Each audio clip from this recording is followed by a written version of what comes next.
Hi, and welcome back to my indie game devlog series.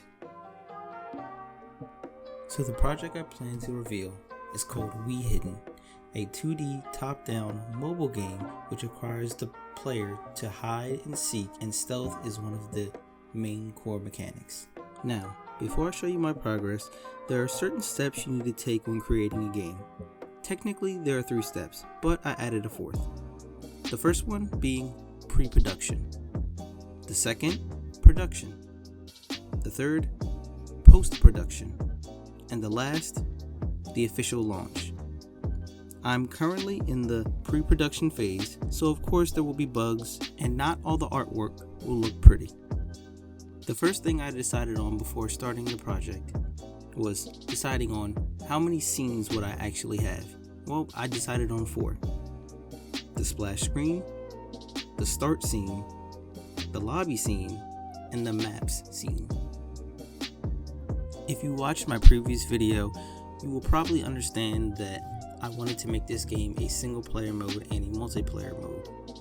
Well, in this video I won't be covering the multiplayer function because I'm focusing on the core mechanics, but I will get to that in another video. For the splash screen, I only want my logo to pop up for around 1 to 2 seconds. Then it quickly goes to the start scene. To transition from scene to scene, I'm using a fade script that I got from Brackeys. Brackeys is probably one of the top YouTube channels that helps people learn about Unity, so I highly recommend you go check it out. With the fade script done, I can finally move on to the start scene. The start scene has several sub-menus. The original start menu, game type menu, find game menu, create game menu, how to play menu, settings menu, store menu, PeakPineapple menu, news menu, and stats menu. Like I said before, not everything looks pretty, especially the UI here, so as time goes on, I will change up the UI and make it look much better. Now let's jump into the single player mode. So as you can see, to even start a game, you need to figure out how do you want the game to be set up. First, the player decides on which map you want to play in, then decide on number of fruit, then choose your language, followed by the max amount of players you actually want to play with you. After that, just hit the create button and it will take you to the lobby scene. But there's one slight issue. I don't know exactly how to make a map 2D in Unity. Don't get me wrong, I understand the basics of it, but because this game is not a pixel game, I will actually have to do some research this week, so that's probably what took me so long.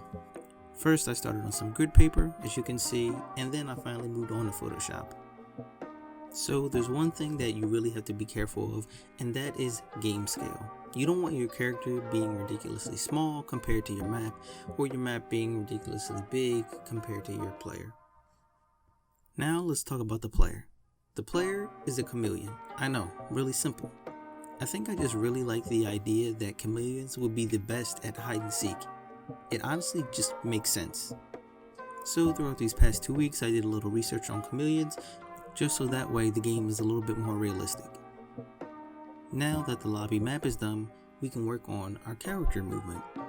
After watching a few quick simple tutorials, I finally hooked up a joystick to my character movement, and I also have a keyboard movement as well. In the lobby, I thought it would be pretty neat if I could let the player decide on the character customization. So because chameleons are all about color, why not just let the player decide on what color character they would like to be? So I thought it would be pretty neat if I created a spotlight in Photoshop and I would let the chameleon change color depending on what color spotlight it would go under. I have to say, this is a really interesting way to set up your lobby, and it really appeals to someone who's playing it. Then something really cool happened. I realized that chameleons are reptilians. Reptilians hatch from eggs. Why not make the lobby a place where your player hatches out of the egg and they choose what color character they would like to be? So I quickly drew up a cracked egg in Photoshop and I placed it directly in Unity.